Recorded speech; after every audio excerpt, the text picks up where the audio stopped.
coming up in tonight's Finding Answers. Tonight's show is a bit different because rather than having a live guest tell their story on the sofa, we have the more familiar face of our new co-presenter here to tell his story about the relationship he had with his father. Pastor Raymer grew up feeling angry and resentful towards his dad, and this caused him pain in all areas of his life. But through following the word of God, he managed to change his mindset and find the strength to forgive his father. The outcome? He freed himself from negative feelings and found room to love. Stay tuned to hear his inspirational story.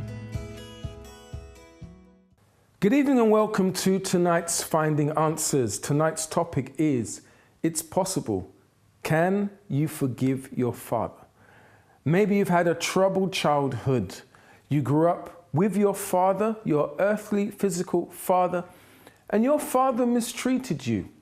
You know, we have absentee fathers. We have fathers who are just never around to support their children. And maybe they don't just have children in your family, they have children with other women. And maybe because of what you've gone through in life, you've hated your father.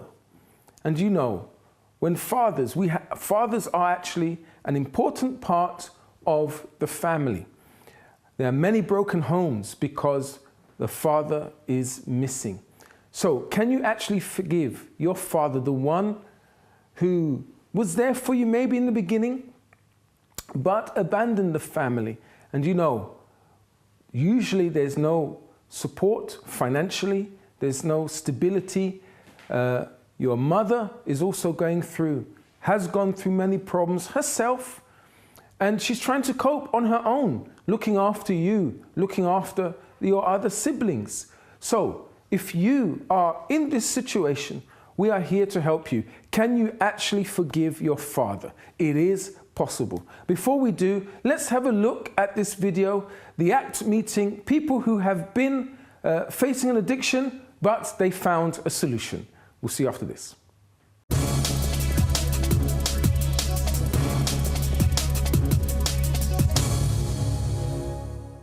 Hi, and I'm here with Declan today to speak about his story. He will share with us what happened with him when addiction had hit his life.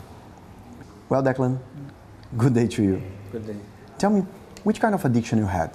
I was addicted to a few things, like pornography, but my main one was marijuana. Marijuana? Yeah. Why? Well, first is because I was living a life of crime, and I was facing a period where I got caught for offence that I was done, and I was facing up to 14 years in prison. Now, I was at 18 at the time, so at 18 years old, I was facing 14 years. So you were caught when you were 18? 18. And you would face 14 years? In total, yes. And that's the reason why you wanted to go for that, or? Not just that, but I also was expecting a child. So it was a lot of pressure on my shoulders as a young person. So the only place where I thought I could find peace was during my time smoking. How often you used to smoke? First it started socially. I'll just smoke with friends. But I gradually started to smoke every single day. Every day? Every day. The urge, the thought used to come to your mind, you used to bend for that? Yes. But life of crime, you said? Yeah. What you used to do to support this addiction you had? Well, at the time I was working, so whenever I was earning money, I would buy weed with some of the money as well. Was all the money going for that? Not all the money, but majority. Majority of the money, because you know, majority of the addicts, they say like this, that no, life is not only for the addiction, but at the end of the day, majority of the money is going for the addiction. Was that your case? Yeah, it was my case, because even though I had a child, I wasn't giving enough to him, but I was spending more with hanging out with friends, smoking.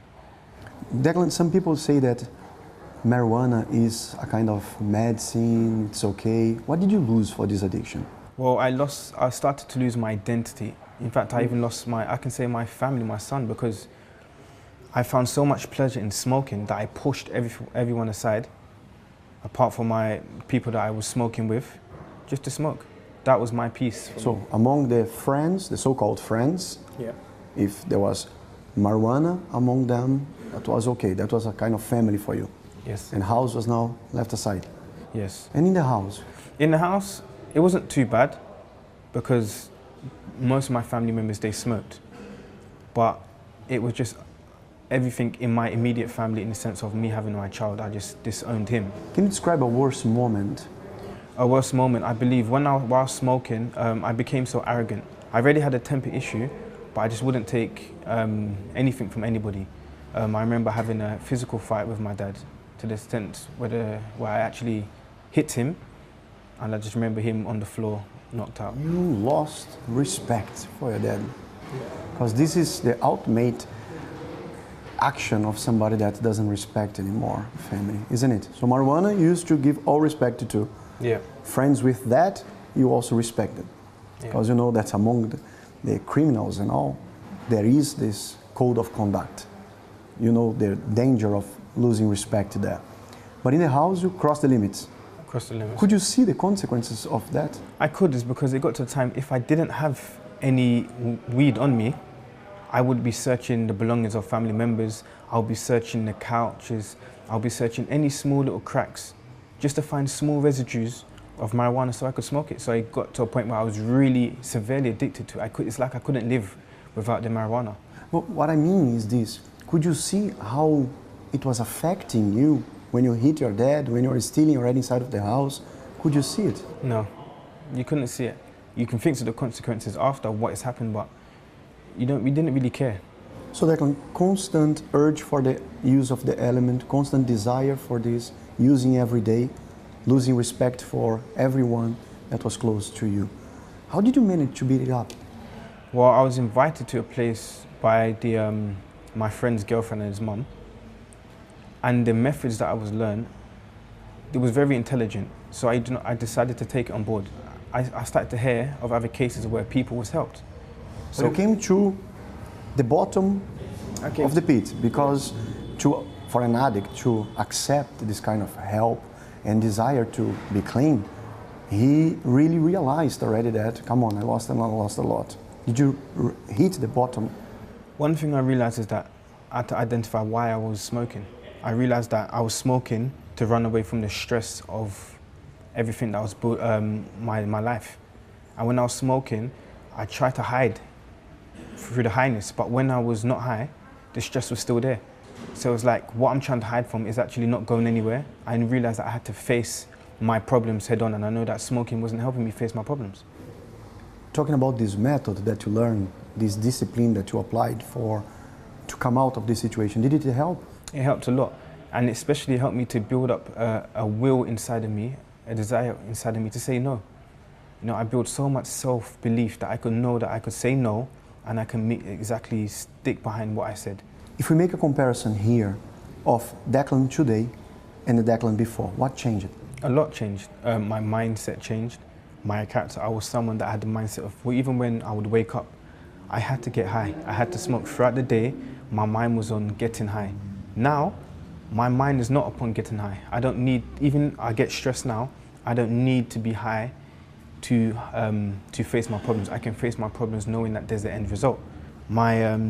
Even myself, my character, like I said, I'm more happy. Before I was very arrogant. I even had temper issues. Now I'm calm. I know exactly what I want in life. Before I didn't really know exactly what I wanted, but now I know what I want and I'm going after that. But do you still have the urge for the use of the element? No urge whatsoever. The desire, the thoughts, what is it? It's gone. Even though I have people smoking around me, I've passed many smokers because it's on the streets. I have the desire inside of me is, I had to step behind them because I can't take it no more. You feel what, disgusted by that? I feel sick. You feel sick? I feel sick. With what was hooking you before? Yeah. Now you feel sick? Yeah. Wow. Can you say that there is a solution for addiction? I can say that there is a solution because I've seen the solution. And I am the solution because of what I've been through. Thank you, Declan. If you want to know more about this method, give us a call, 020-7686-6300, and you'll find out more. Let's go back to the studio.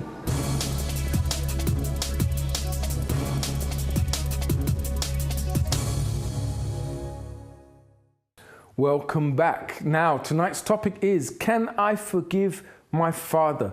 Is it actually possible? Well, with me tonight, as usual, is Rachel. Good evening, Rachel. Good evening, Pastor. Hi, how are you? I'm very well, thank you. How are you? I'm well, thank you. So tell us about tonight's topic. Yes, tonight's topic on forgiveness, one of our very favourite topics here in Finding Answers. And what we're looking at tonight is forgiving a parent. Now, I think the first thing to note here is that if you take what your parent has done to you, maybe they've hurt you, maybe you feel neglected, maybe they've even abused you, and you ask yourself why this person's done this, it's likely that they've suffered some sort of neglect, some sort of abuse, or some sort of rejection in their life.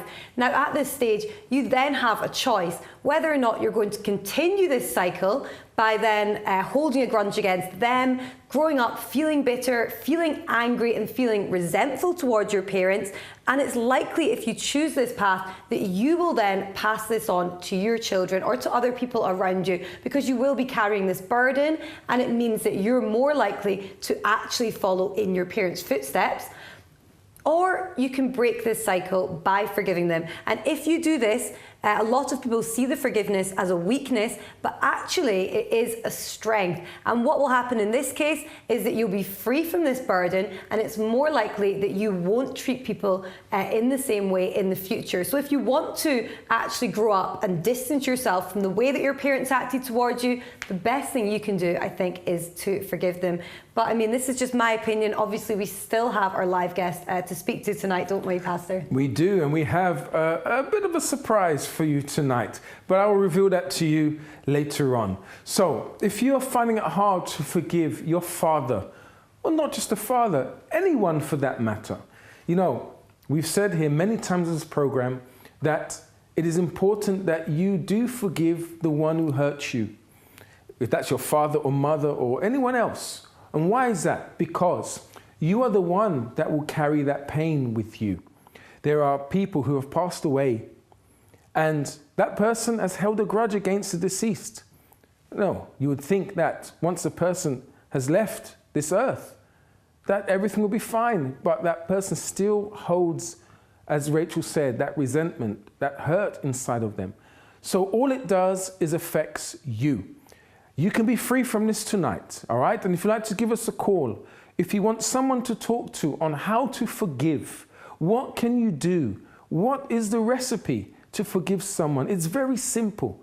If even you would like a prayer, because prayer actually works, then the number's on the screen. It's 0207 686 6300. If you'd like to contact us on social media, Rachel, how can they do that? Yes, please do. A lot of people think that social media always has to be public, but actually we do receive a lot of messages into our inbox on Facebook. So if you'd prefer to get in touch that way, if it's easier for you, then we will reply confidentially on Facebook as well. Just look up Finding Answers, and you can also comment on our posts, let us know what you think on the topics, and yeah, just give us a like and follow. Now you can also follow us on Instagram, so do check us out there. You can see some behind the scenes footage there too. And if you want to look at any old episodes, just remember to check us out on YouTube. Just search Finding Answers.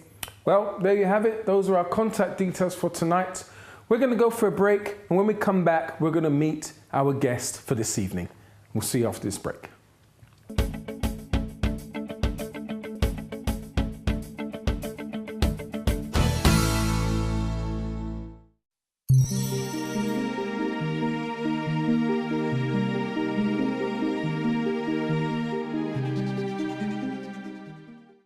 I was depressed for many years, but not anymore. And now it's my turn to help you lead a happier and healthier life.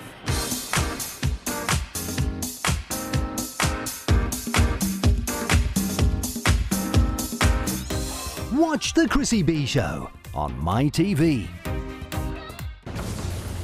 Melting polar ice caps, droughts, and rising sea levels. Climate change brings global disasters, and human activities are part of the problem. But people around the world are looking for ways to address the threat. Watch Global 3000 on MyTV. The Day provides current news and affairs background analysis. A growing number of migrants crossed the Serbian-Hungarian border. There is no doubt about it. Understand top stories, get professional expertise, statistics and video footage that will give a full insight into the world's most recent issues. Get information in its most complete form. Watch The Day on MyTV. Meet the amazing SUV Jaguar, the stylish Fiat, a vintage VW, a sporty Honda, and the Green Smart ED. Drive it, test it, know it. We have cars for any taste. Explore vehicles and their features with our weekly show. Watch Drive It on MyTV.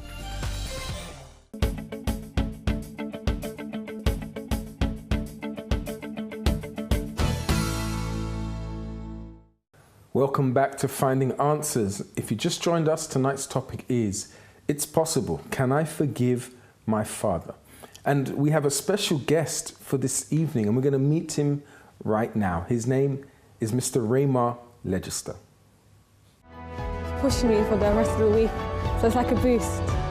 Things were really tight. Today, the way I see myself is completely different.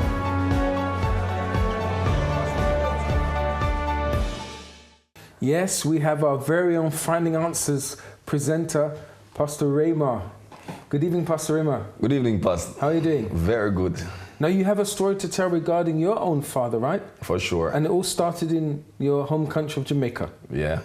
Please, tell us about your background and growing up with your family. So, well, I didn't know my father when I was growing up. I remember I saw him when I was quite small. I don't remember exactly the age, but I remember I wasn't going to any school yet. Mm-hmm. That was the first time I actually saw him. And then it was years after, when I was going to high school, that I actually met him again. Right. So your mother and your father weren't actually together? They were not together. Okay. When I didn't know, I was not there by the time I grew up. And then it was like that, so it was just my mom. You know, my mom, I used to call my mom my mommy and daddy. She was my mother and my father. She was there for all of us. Mm-hmm. And how many siblings were there? So actually I have 8, 4 brothers, 4 sisters. Wow, that's a big family. Yeah. And only your mum to look after all of you?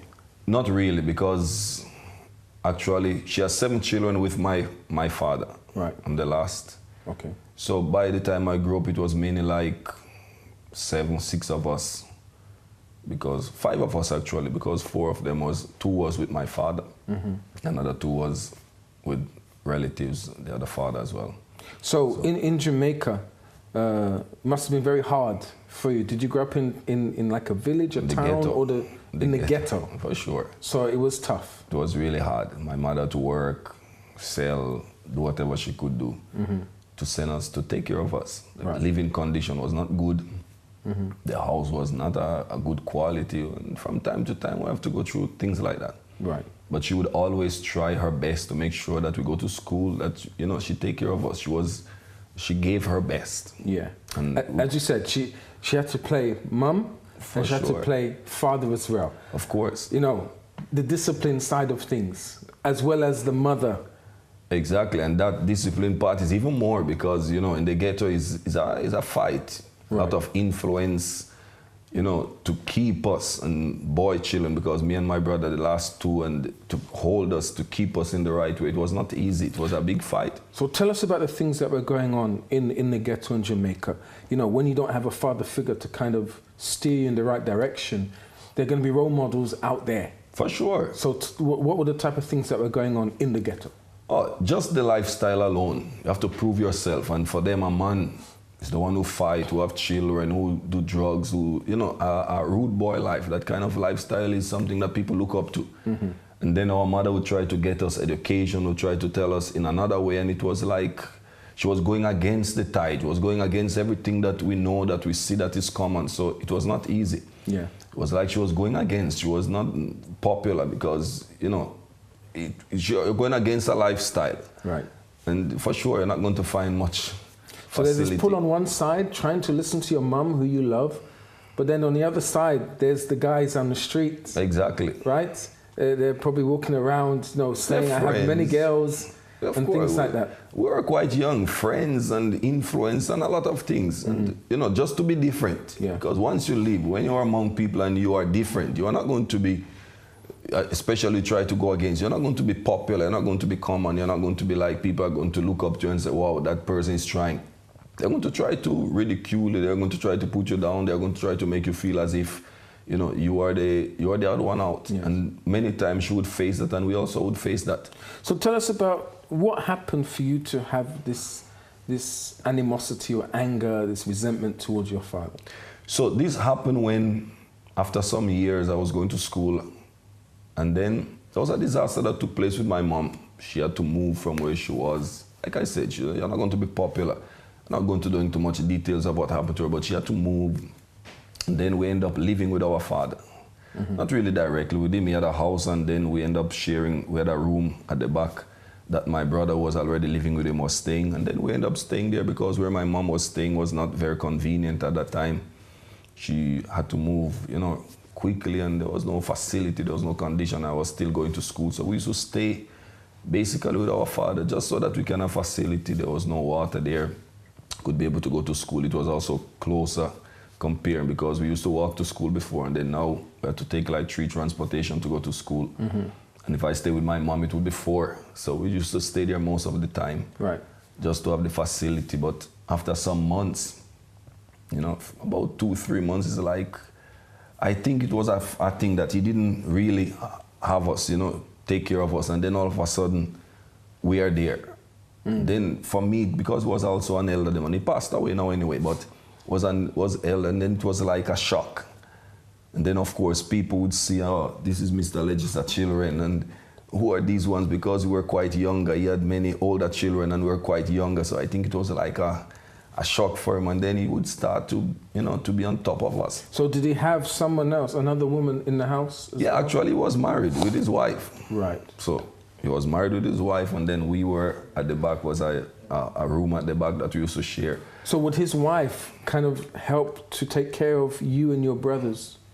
No, not really. We're not really depending on him for anything. Okay. We used to provide. The only thing we used to depend on was to let us stay, because by then, most of my brothers and sisters, we used to work, we just try to do things. Our mother teach us to do things. So we're not dependent on for food. We used to help sometimes if necessary to even pay the bills. Clothes we used to provide for ourselves. But still, he was that absentee father, though he was there.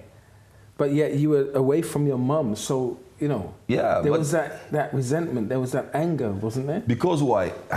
I couldn't understand why he was treating us like that. Mm-hmm. And sometimes there was a time when I used to think to myself, maybe I'm the problem, because my mother is in a critical situation. She do everything that she can do, and now she cannot do anything more. Yeah. And then the little that he could do, he was not willing just to allow us. Yeah. And I used to find myself sometimes, you know, even though many times my mom used to tell us, even before we actually met him and have to live with him, okay, he's your father already. You know, if you have to help him, then you are going to help him. So she was not that person that instilled in us that kind of hatred or that kind of anger. But when you're in a situation that you don't know what else to do, yeah. It was my final year of school, and my grades started to become bad. I started to fail, and I didn't see any way out. I was angry, I was upset. I didn't know what else to do. It was really frustrating. Mm-hmm. You know, Pastor Bruno, we hear stories like this a lot, where we have children like Rayma who they blame themselves because of what's happened. If the parents are separated, then they blame themselves, right? And normally it's because the parents just don't get along. They don't communicate with the child. And then the child starts saying, I'm the cause of this breakup. And then the child goes through all these issues, failing in school and things like that, right? Yes, this is a very, how can I say, important issue, because if a person keeps feeling like I'm the cause of the problem, you know, and if this is not addressed at the early stage, yes. It can lead the person even to be suicidal, yeah. to be depressed. You know, so something has to be done. And if there are people now watching us and going through this, I would say call us, talk to someone. Don't keep it to yourself, because if a person is going through this and is keeping to himself, will only make matters worse. And maybe they're not a child. It could be children, teens watching, but we have adults.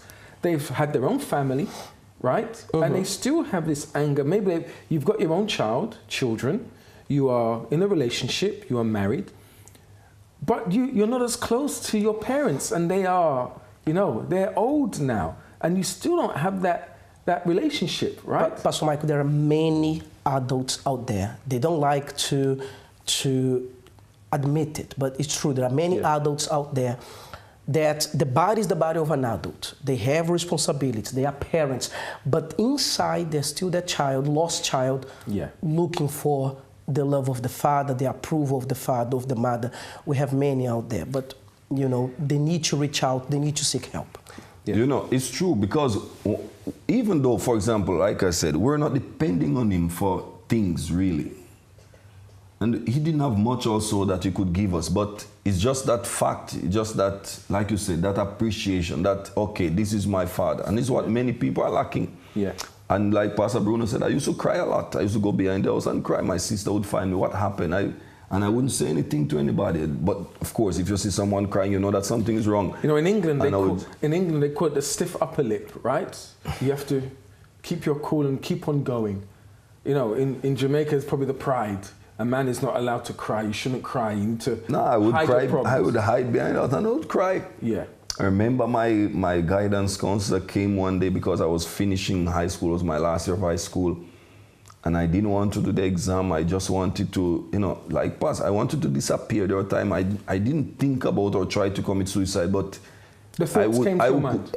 My wish was to just disappear. Yeah. I want to just leave this place, leave everything. And I'm sure it didn't happen to you. I'm sure your siblings had these thoughts as well. For sure, they must have suffered as well, because especially my brother I think it was even worse for him. Because while my father used to, you know, on top of his voice and shout, he used to literally tell him he cannot stay inside of the house. 5 o'clock in the morning would come down, push the door to make sure that he's not sleeping there. Really? And my brother had to go away and stay with friends, you know, far away. So it was really, I imagine how it was for him. Rema, you know, what you're describing to us, I know it was bad for you at the time, but there are worse situations that people are going through. They suffer abuse, maybe sexual abuse, verbal abuse, neglect. And maybe you're going through this and you don't know what to do. You're telling yourself, it's impossible to forgive my father. It's impossible to forgive the one who hurt me. Well, we're here to say that it is possible. With faith and with God, it is possible to forgive the one who has hurt you. Whether they are still alive or even if they passed away, it is possible. You have to free yourself from this. And after the break, please stay with us, because you're going to hear how Pastor Raymar was able to forgive his father and move on. And you're going to find out how his life is today. If you want our help, then stay with us. We'll see you right after this break.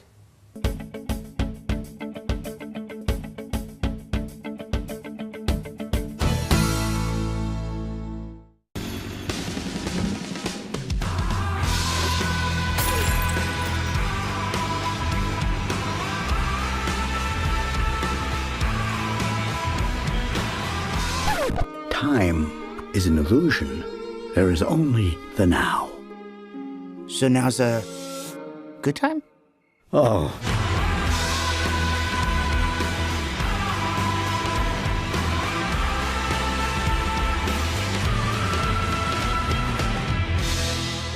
She with you? I thought she was with you. If it's in the cinema, it's in On Screen.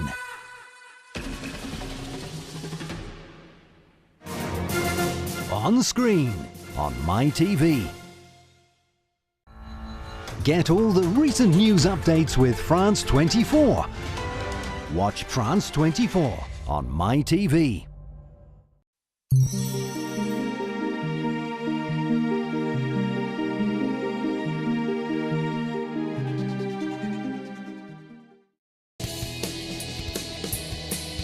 Football, football and football. More football than ever.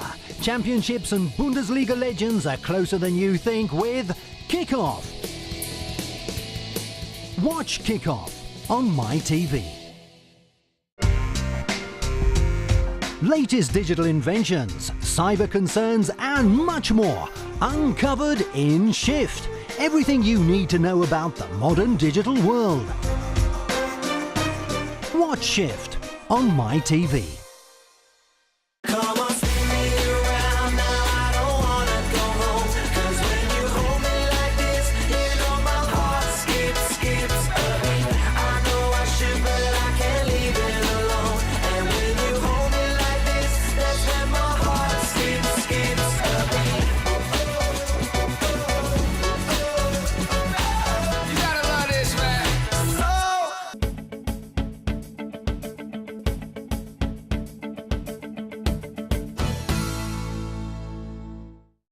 welcome back to Finding Answers. Now, before we go back to Pastor Raymar's story and how faith helped him to forgive his father, let's have a look at a very short testimony of someone who through faith was able to find an answer.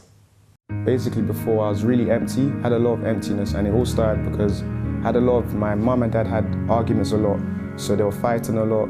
And me seeing at a young age, I had a strong anger towards my dad because I used to see him hurting my mum a lot. So I had a grudge against him, and I used to show it in different ways by later on in life by trying to get girls' attention. I was separated from my family. I was trying to just be different, like just trying to express it because I knew I couldn't express it through crying because I knew that was wrong. So that was my way of expressing it. So the worst moment in my life was basically when I almost got stabbed, and it's not just the fact that I almost got stabbed, it's because of the people that I was around. I was around girls because my aim was to get girls. I wanted to be popular, I wanted to be known, and I had my friends around. So when I almost got stabbed, all my friends left, the girls that I was with left, and it showed me like, whoa, I'm really by myself and nobody's there to help me. So in that moment, it was the worst because like I felt lonely, I felt proper lonely, and in that moment, my life started to flash like through my eyes, through my mind. I remember my mom, I remember literally everyone, and that's how it was. So it changed because my friend invited me from school to a Christian youth group, and we used to do a lot of dancing, but afterwards we used to have a message, and that used to like hit home. Like it made me think about my life. It made me like actually wonder, where am I going? So from that, I used to listen to it, and not just listen to it, I used to put into practice. Little by little, I was asking questions, I was opening up, and because I really wanted to move forward. And slowly, I started to let go of the friends that I had strength to through the messages. I had strength to listen to my mum, to forgive my dad. And that's how the change started to happen from hearing the message from the Christian youth group. I have peace. That's one thing I can say that I have, but that I didn't have, is real peace. It's not, I don't need anyone to give it to me. I don't need to dance, because that's how I used to show peace. I don't need to dance to have peace or happiness. I don't need to do something. It's inside. I'm a different person now. My family sees it. I'm cool with my dad. Me and my dad are really together. I don't have the grudge against him. My family's together now. My brothers, I'm working. I'm in university, so things are moving forward, and the truth is it's only going to get better.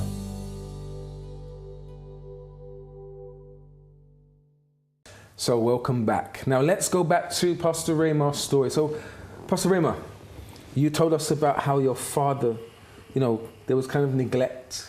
You suffered along with your siblings, but you found help, didn't you? For sure. No matter how hard or difficult people may be going through problems now, there is hope, isn't it? For sure, there's a way out. I remember when my mom was the one who started attending the church.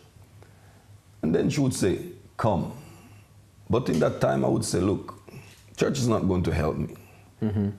I need to go, I need to sort out my education, I need to help myself, I need to, I was thinking that I need to do something, something for myself. I didn't see how going to church. In my mind, I was thinking, well, I know what church is about already.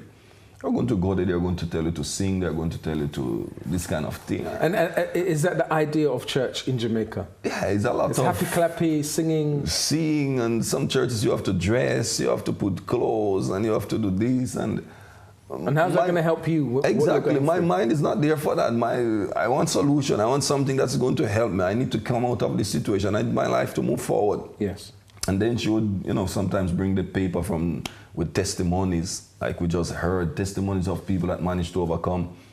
And I would read it. But even though I would read it, I would still question how this is going to help me. How old were you at the time? That time I was what? Maybe 16, 17. Mm-hmm. And how that is going to help me. Until it kept on going on for a while, then by the end of the year, I said, okay, let me give it a try. So did you actually see changes in your mum during this time? Because I remember she started attending one church before things happened to her, and then she had to move. And then from that church, she was not able to go back because it was quite far. Then someone introduced her to this church, and then she started coming, of course.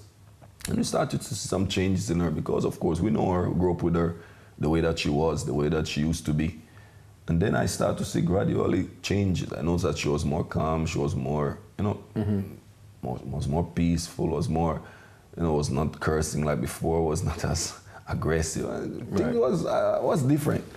But the testimony that I used to see, I used to think about it sometimes, but at the same time I would dismiss it. So what made you actually go along to, the place where your mum was going? What happened? Well, she invited me quite a few times, and then I remember it was at the end of the year. I did my exams. I didn't want to do it actually because I wasn't in a state of mind to do it. I actually asked them to let me repeat, go to school another year and do the exam, but the money was going to go to waste anyway. So I had to do it. And then by the end of the year, I'm thinking, what's coming of my life? What am I going to do? If I fail this exam, I don't have father to help me. My mother cannot help. I don't have family to help. And in truth and in fact, my education was what I was depending on. Right. Was what I was going to school for. I was working hard. I saw that as my only way out. Well, your idea was to do well in school so you can maybe do well outside. Exactly. Support your family. And help my family, help my mom especially. And then when that was failing, I didn't know what else to do. Then one day I just said, let me go and give a try. What am I going to lose? Right. Let me see. If it worked for others, let me see what can be done. Tell me about the first sign you saw when you went there. I saw testimonies in the life of people. I heard people speaking about what happened to them. My case was that I'm waiting for my exam and I don't know what's going to happen when I get it. I'm not expecting anything. And then I came and they prayed, they advised, encouraged you to believe something can happen. And one of the first things that happened was when I get my exam and I was surprised at the result. Because from expecting nothing, I managed to pass everything. And the truth is that the only thing that I was thinking that I could pass at least was English. Right. And English was the one that I did the worst in. I barely passed it. That year, 3 became a pass. Right. And that was the only thing I got 3 for English. Okay. It was the only thing I thought I could at least manage. And the rest of them I got 1s and 2s. So that was a sign for you? That for me was a big sign. Right. And of course, I continued going, learning. And then the teaching would come, about forgiveness. And then my father was there. How am I going to deal with him? Sometimes I would go home and he would be on top of his voice and, the tension inside of the house. And I would learn, forgive. And hear about forgiveness. Then I decided to put it into practice. Now, some people may think at home, my relative hurt me. They did this wicked thing to me. They neglected me. It's impossible for me to forgive my father or whoever it is. And you, in your situation, probably thought, my God, it's hard as well, but you had to do something.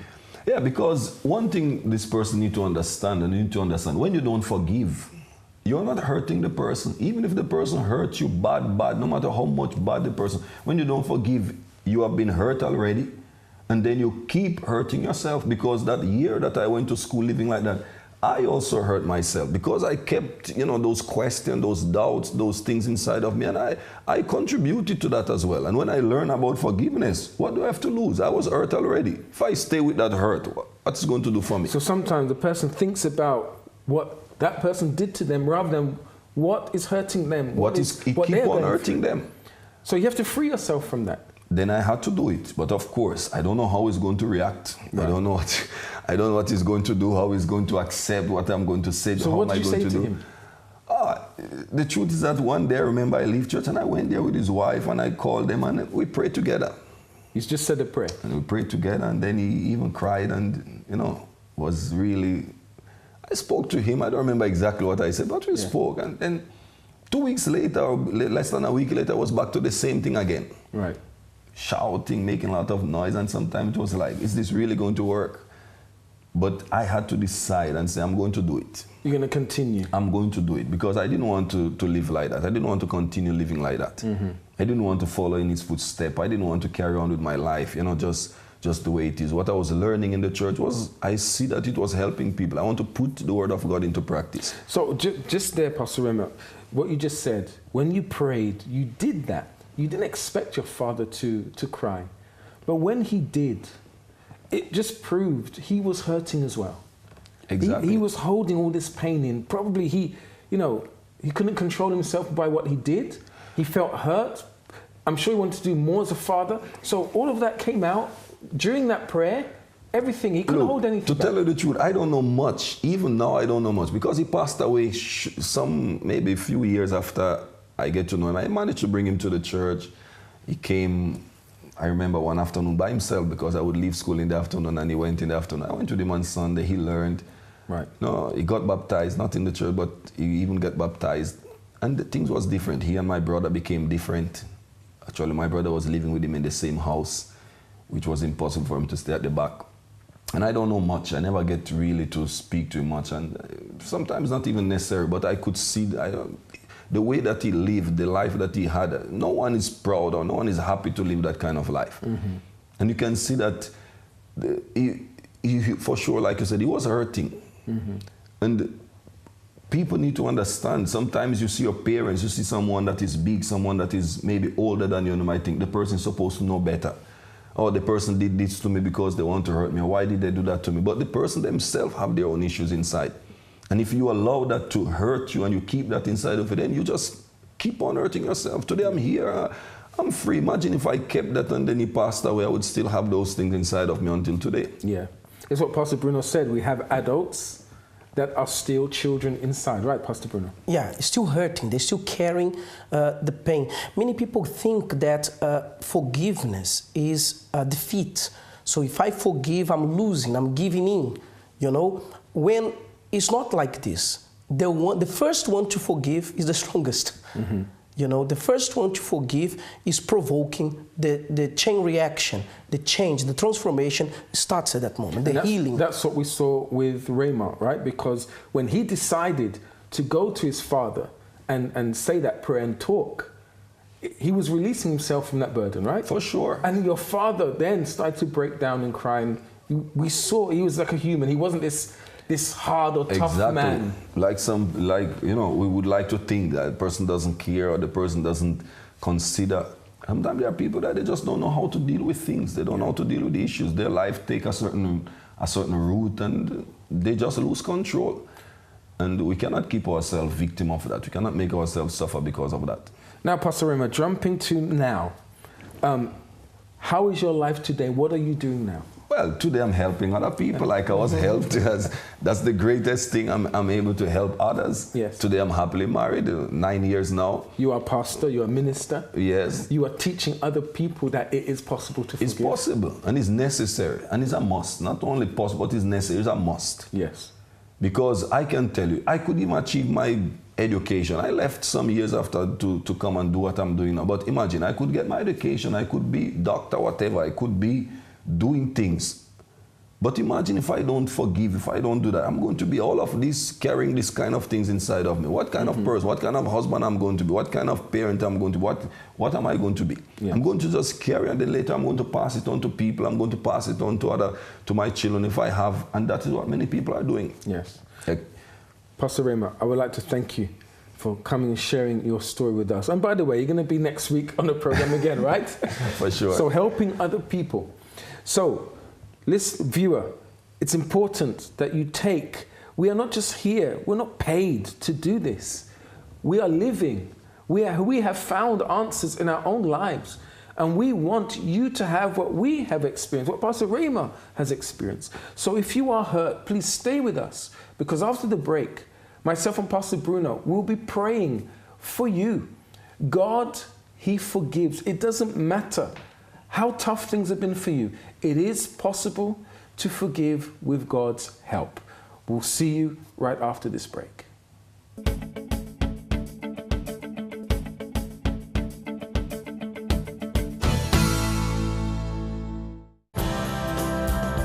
The matters of the heart are the most bothersome. We like to explore in details what people have been through, what couples have been through, so that we can highlight some points. Learn to love intelligently. Watch Love Talk on MyTV. Meet the amazing SUV Jaguar, the stylish Fiat, a vintage VW, a sporty Honda, and the green smart ED. Drive it, test it, know it. We have cars for any taste. Explore vehicles and their features with our weekly show. Watch Drive It on MyTV. Do the maths. Changing your life is not as simple as changing your hairstyle, your shirt, or rearranging the furniture in your living room. You're talking about years of deep-rooted habits, behaviours and problems that are not going to change overnight. Many may say, think positively, but the trouble with that is that you can't do or change anything with just thoughts. But add action into the equation and the outcome can be different. Let's do the maths. Positive thinking plus action equals a change. Whatever it is, if the change is significant, if it's worthwhile, then it will have to take time, effort and homework from you.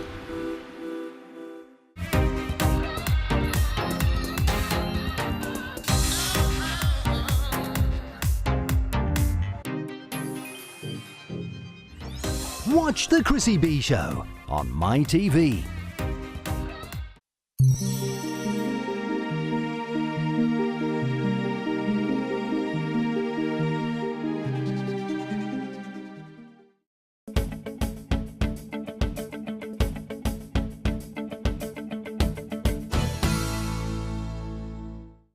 Welcome back to Finding Answers. You just heard Pastor Ramos' story of how he forgave his father.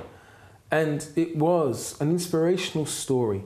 And we believe that if you follow in his footsteps and other people who learn to forgive their father or the one who hurt them, then just as God, who is a forgiving father also, he has taught us in the Bible that we should forgive those who hurt us. Not once, not twice, but no matter how many times it takes, we should forgive. Right, Pastor Bruno? Pastor Michael, there are many people who don't know how to forgive. Maybe you're watching us right now and you think, but how can I forgive if my heart doesn't allow me? Well, we want to tell these people today that you can forgive with your mind. Forgiveness starts there. Actually, we should never allow the heart to run our lives for forgiveness or for nothing for this matter. We should allow the mind to take control. So when you, in your mind, when we pray, for example, if you say, my God, my heart doesn't want to forgive. My heart wants me to still feel the hurt, the pain, the grudge against this person. But I decide to obey. Help me to forgive. I'm sure, Pastor Michael, God will give this person the strength to forgive. Yep, exactly. Because you have made that decision to forgive the one who hurt you. God will enable you to forgive that person, to move on. And though you may have tried many times, maybe you have not tried prayer. You may haven't included God in the forgiving part of this. And I would like to say to you that you can. It is possible. Pastor Bruno, you were telling me during the break something very interesting about Nelson Mandela, right? Yes, there's a story everyone knows there in South Africa. I've been there myself as a minister there in South Africa. And Pastor Michael, everyone knows, it's a fact. Nelson Mandela was in prison for 27 years for injustice, the apartheid, all the story there. And when he left the cell, he looked back at the empty cell and they asked, what are you doing? And he said, he was reflecting, he was considering, he had to leave the grudge behind. Because if he didn't leave the hatred behind in that cell, he would not be a free man, even walking out of it. So, what does that say? You are a free person, literally. Maybe you've not been ever near a prison, but you are a prisoner in your mind. You are a prisoner in your heart. You know, that grudge is holding you and keeping you stuck in life. You can't move forward. You are not a free person. Now, with the prayer that we are going to make now, you can be free. You can live your life. You can look that person in the eye and say to them, I forgive you. Let's move on. You can even smile. You can even be on this sofa one day telling your story. This is what faith in God can do. So if you want our help now, not only do we offer you the prayer line, which is on your screen now, the number's on your screen. You can give us a call at any time, but we're going to offer to you a prayer right now. So please, get ready. Pastor Bruno will be praying for you. Prepare now for the moment of prayer.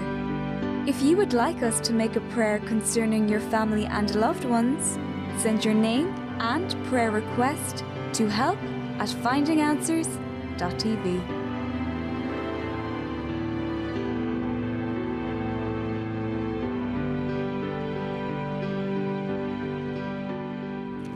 Our Lord and our Father, right now we enter in your presence through this prayer in the name of Jesus. And I want to pray on behalf of those who are hurt. Because the person who is keeping a grudge doesn't know peace, doesn't have peace. It is impossible for someone with a grudge in his heart to have peace. So even though, my Lord, this person was the victim, and maybe someone else did what was bad or evil against him, against her, but now, right now, he's the one hurting, or she's the one crying. Even though this person was the victim, this person is the one suffering, still suffering because of this grudge. Maybe the person, my Lord, who has done created trouble for them, who has done something horrible to them, maybe the person even passed away, but the grudge is still there. But right now, my Lord, those who believed in what we have taught in this program tonight, and they use their mind to ask you, please help me to forgive. So I ask you, my Lord, as they do their part to reach out to you, I ask you to reach out to them right now, wherever they are. It doesn't matter who they are. It doesn't matter if they have a religion or not. It doesn't matter, my Lord, what they have done, the past, where they have been. It doesn't matter, my Lord. All that matters is right now. Right now they call upon you, so right now let them receive help. And the sign of this help will be the peace. Let your peace enter their hearts, their minds right now. Maybe there are people crying. As they pray, they cannot hold back the tears. As they pray, my Lord, they cannot hold back the emotion. So please, my Lord, I ask you, be the comfort and heal this broken heart, I pray. Let the suffering of this person come to an end right now in the name of the Lord Jesus. You who are praying with us, receive this sign from God. Receive peace. Be at peace in your mind and in your heart. In the name of Jesus. Amen.